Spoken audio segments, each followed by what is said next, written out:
네, 기도하겠습니다. 하나님, 감사합니다. 오늘도 주의 말씀을 따라갑니다. 주께서 주의 언약궤로 불기둥 구름기둥으로 은나팔로 주의 깃발로 우리를 인도하여 주옵소서. 우리는 연약하고 무지하나 연약하고 어리석으나 주께서 주의 말씀에 강권하심으로 우리를 잡아 이끌어 주옵소서. 주님께서 오늘도 함께 하실 믿고 예수 그리스도의 이름으로 기도합니다. 아멘. 네, 하나님 말씀은 민수기서 35장입니다. 민수기서 35장 34절 말씀 보겠습니다. 민수기서 35장 34절 말씀. 한 절입니다. 같이 읽겠습니다. 너희는 너희가 거주하는 땅, 곧 내가 거주하는 땅을 더럽히지 말라. 나 여호와는 이스라엘 자손 중에 있음이니라. 아멘. 아멘. 하나님은 우리 중에 지금도 함께 하신 줄로 믿습니다. 그래서 너희 몸이 하나님의 성전인 것과 하나님의 성령이 너희 안에 거하시는 것을 알지 못하느냐라고 말씀을 하고 계시죠. 그래서 하나님은 하나님의 도피성을 세우셨어요. 그리고 그 전에 레위인들은 자신의 땅에 기업이 없지 않습니까? 그러면 뭐 아무것도 없이 어떻게 살아요? 그래서 그들이 살 성읍과 그들의 가축을 키울 수 있는 목초지를 주셨어요. 그게 오늘 레위기 35장의 말씀입니다. 그래서 레위인들에게 줄 성읍들의 이 내용들이 나오는데 민수기 35장 1절부터 8절은 레위인들에게 줄 성읍이 나옵니다. 그래서 총 48개의 성인데요. 48개의 성인데 6성읍은 도피성으로 지정을 해주시고, 그리고 이 42개의 성읍은 초장과 함께, 그러니까 목초지와 함께 12지파에게서 받은 기업의 비율에 맞게 레위 지파의 성읍을 주는 것으로. 그래서 유다 지파는 성읍이 많으니까 레위 지파한테 더 많이 줘야 된다. 뭐 이런 이야기죠. 그래서 42개의 그냥 레위인들이 사는 성읍, 그리고 2000규빗까지는 동서남북으로 해서 목초지로 사람이 살 수 있고 활동할 수 있는, 그리고 1000규빗은 양들을 이 목초지를 해통해서 가축들을 키울 수 있는 이 경계로 이렇게 하나님께서 말씀을 해주십니다. 그래서 하나님은 늘 제사장 아론의 후손들과 모세와 아론의 후손들과 또 이 레위인들의 몫을 하나님은 늘 이렇게 챙기세요. 왜? 하나님의 것이기 때문에. 자, 그 다음에 9절부터 34절까지는 도피성을 지정할 것과 그 다음에 도피성의 규례에 대해서 말씀을 해주고 계십니다. 그래서 도피성은 어떤 곳이냐? 부지 중에 살인한 자가 재판을 통해서 그쪽으로 들어가 있을 수 있는 거예요. 그러니까 안전가옥 같은 거죠. 그래서 누구도 이 사람을 건드릴 수 없어요. 부지불식간에 사람을 죽인 거는 나쁜 거죠. 죄에 맞습니다. 죄가 아니라는 게 아니에요. 그러나 부지불식간의 과실치사라든지 사고로 다른 사람을 죽음에 사망에 이르게 했을 경우에 그 사람이 안갚음을 하기 위해서 다시 복수를 하기 위해서 그 사람을 목숨을 노리러 올 수도 있거든요. 그런데 그것에 대해서 하나님은 정당하지 않다고 생각하시고 도피성으로 이들이 피난해서 살 수 있게 안전한 가옥을 마련을 해 주신 것이라는 얘기입니다. 그래서 이것은 6성읍이 있었어요. 이 6성읍의 구체적인 지명에 대해서는 여호수아에서 땅을 정복하고 배분하는 과정에서 말씀을 다시 해주십니다. 그래서 이 부지 중에 살인한 자는요, 대제사장이 그 당시에 재판할 때 대제사장이 살아있는 동안까지 그 도피성에서 살 수 있었어요. 그리고 그 제사장이 죽으면 나갈 수 있었습니다. 나간 이후에도 이 사람을 건드리면 안 돼요. 복수하려고 들면 안 되는 것이죠. 그 이후에는 이제 시간이 오래 지났기 때문에 이제 복수하려는 사람도 이제 잊혀졌겠죠. 그래서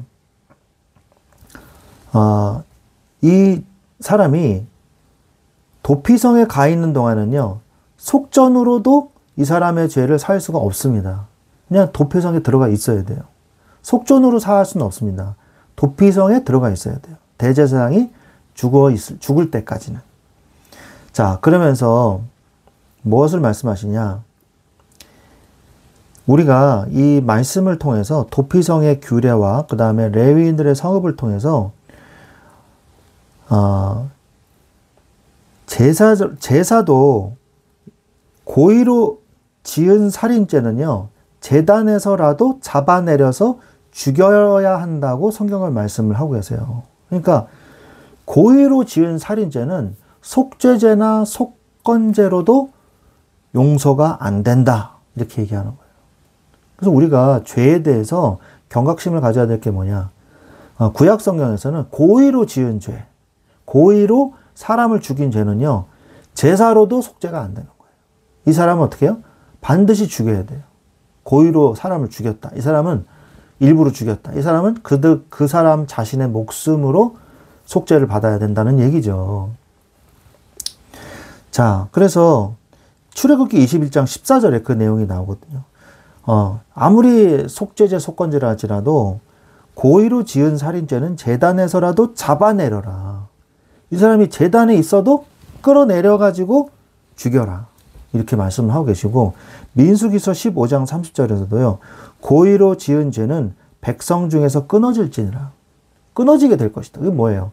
백성들에게서, 그 사회 무리에서 후손을 잊지 못하고 그냥 죽을 것이다. 이렇게 말씀을 한다는 게 뭐죠? 그 결국 사형이죠. 사형을 얘기하는 겁니다. 자, 그래서 우리가 이 죄에 대해서 우리가 좀 더 알아보자면, 죄는 원죄가 있죠. 원죄는 부지불식간에 이 지은 죄도 아니에요. 태어나면서부터 가지고 있는 죄성을 얘기합니다. 그러니까 하나님을 떠난 상태를 얘기하는 거죠. 이 원죄가 있고, 그 다음에 자범죄가 있죠. 자범죄에서 다시 고의로 지은 죄와 부지불식간에 지은 죄로 나눠지게 되는 것입니다. 특히 살인죄는 어떻게 돼요? 반드시 자신의 피로 갚아야 돼요. 제사로 속전할 수 없어요. 그리고 속전 돈이 있지 않습니까? 속전으로도 갚을 수가 없어요. 무조건 자신의 생명으로 갚아야 돼요. 부지불식간에 지은 죄는 그럼 어떻게 되냐? 속죄죄와 속건죄로 이 예배를 드려야 되는데, 과실로 만약에 사람을 죽였다. 이것은 돈을 내고 속전으로도 안 됩니다. 어떻게 해야 되냐? 재판을 받아서 도피성으로 가는 거예요. 그래서 대제사장이 죽을 때까지 거기에 머물러야 되고, 만약에 몰래 나갔다. 나가면 죽여도 할 말이 없는 겁니다. 성경에는 그런 사건이 있었죠. 도피성에서 피했는데 나갔다가 나귀를 잃어버려가지고 밖에 나갔다가 죽게 되죠. 그런 사건이 일어납니다. 다윗 시대 때. 그래서 예수 그리스도는 결국 무엇을 의미하냐? 바로 도피성은 무엇을 의미하냐? 바로 예수 그리스도를 의미하는 것입니다. 예수 그리스도는 우리의 도피성, 피난성, 피난처가 되는 거예요. 하나님은 히브리서 6장 8절에 보면 맹세로 보증하셨다라고 말씀을 하고 계십니다. 히브리서 한번 찾아볼까요?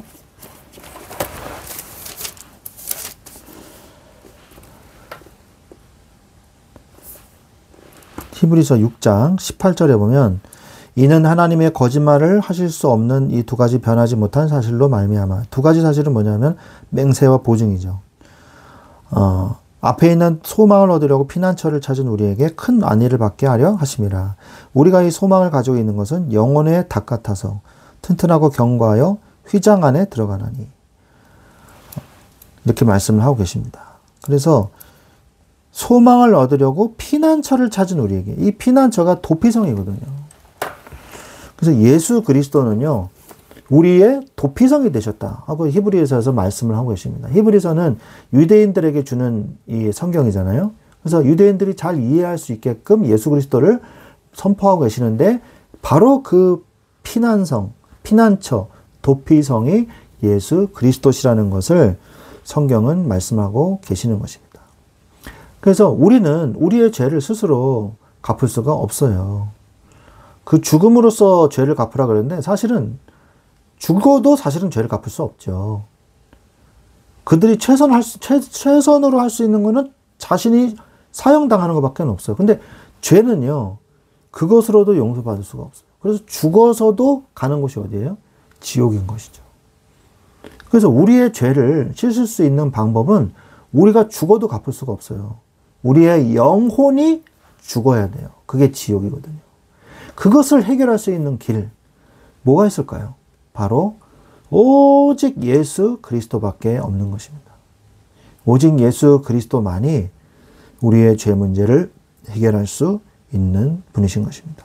구약시대 때 부지불식간에 지은 죄로 인해서 위험에 처했을 때에 도폐성으로 가서 그들의 생명을 보존했던 것 같이, 하나님, 나의 죄를 주님 앞에 내어놓고 회개할 때 예수님은 십자가의 보혈로 말미암아 우리의 죄를 사하시고 우리를 죄로부터 분리하시고 우리를 구원하시는 역사를 일으키시는 것입니다.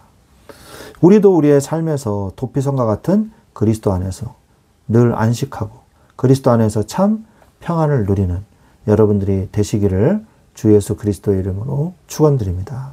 기도하겠습니다. 하나님 감사합니다. 오늘 우리에게 도피성의 축복을 다시 한번 깨닫게 해주신 거 감사를 드립니다. 하나님이 레위인들에게 그들의 성읍을 책임져 주신 것처럼 하나님을 믿는 하나님의 자녀들을 축복해 주시고 책임져 주시며 우리가 우리의 죄 문제를 스스로 해결할 수 없음을 발견하고 도피성과 같은 예수 그리스도께로 안식을 얻어 피난처를 얻어 그 안에서 평안을 누리고 그 안에서 참 하나님의 복음을 누리는 도피성의 축복을 누리게 하여 주시옵소서. 감사를 드리며 주 예수 그리스도의 이름으로 기도합니다. 아멘.